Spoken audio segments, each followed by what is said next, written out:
next step for him is to become more in tune with the audience. In his spare time, John enjoys group fitness and biking. He is looking for a biking group in Tampa that is moderately intense.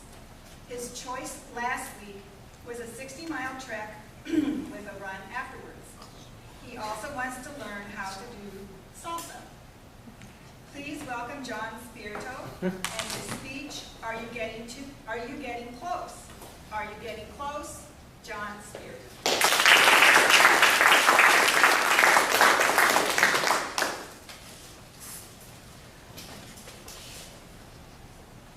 What do you tell a friend when they ask you, how can I be a good date? You've been asked that question? Well, I can give you some advice. First, speak with a low, commanding voice. Sure. Wear boots so you can be taller. And have some kind of distinguishing feature, like a scar. And then have a good story to tell about it. You should be confident, yet humble. And you should wear a t-shirt, blue jeans, and a blazer. I'm not sure where that comes from. And carry a leather jacket. A leather satchel. Really like that. And how about a fancy watch? Ladies and gentlemen, fellow Toastmasters, and guests, let's not speak about superficial things. We know there's a lot more to it when you date. Correct? Yes? Yes. Are you with me? Yes. Sometimes I think jewelry is a good way to get to a woman's heart. But a lot of times that doesn't work. You know what does work? A big Hershey's chocolate bar. It transforms her day. So little things work, right? You should ask a lot of questions on a first date. But you should listen. How many times have you been listening and realizing you're not really listening? Well, recently, if you haven't guessed already, I've become single. And I've been out on the social scene and trying to socially date, which is, let's see, about 25 years since I've done that. So my experience is none. However, I think that has helped me because I'm a blank page. And I've learned a lot in a year and a half. Let me tell you. I went online to make it easier. That seems to be the way nowadays. Why do we do this? You know, it's tough to go up at a Publix and say something to a cute woman. Hi, would you perhaps want to have coffee after you check out? So when you're on the date site, they're looking for the same thing you are to date. So I did this, and I was picked as a favorite with this one gal. And I made a rookie mistake to start out on the first date. Don't ever spend a lot of money. Why? Because it's about, 10 to 1 against you that you're not going to hit it off on the first date. But, not knowing this, I went to a really fancy Don Shula's restaurant to have some drinks.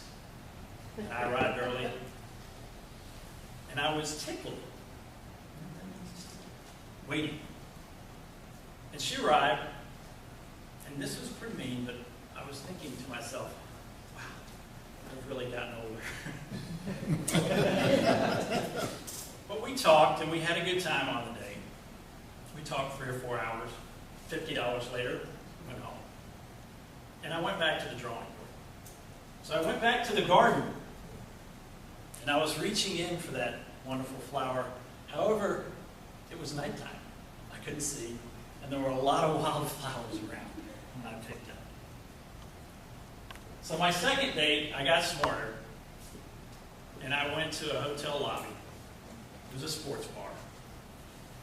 We were pretty relaxed, and I thought, hey, this is going to work out just fine.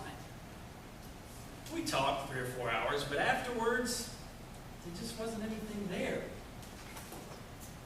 Now what do I do? back.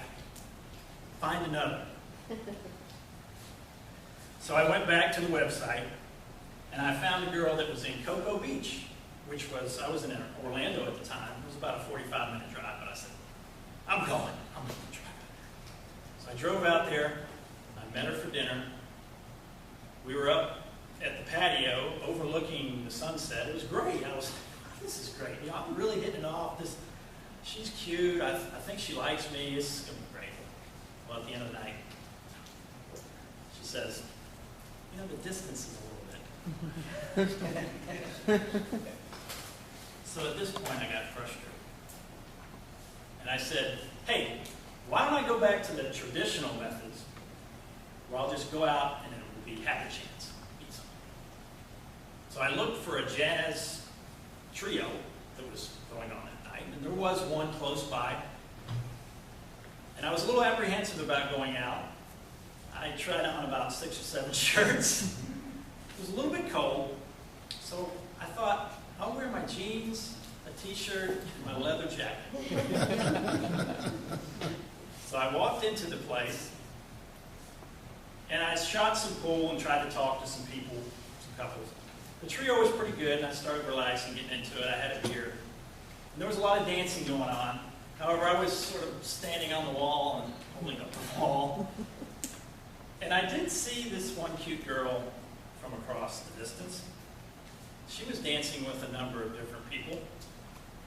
And at the end of the night, I said, all right, I will go up and talk to her. I tell you what, I'll just walk close by. If I get any kind of inkling, I'll talk to her. So I'm walking by and looking.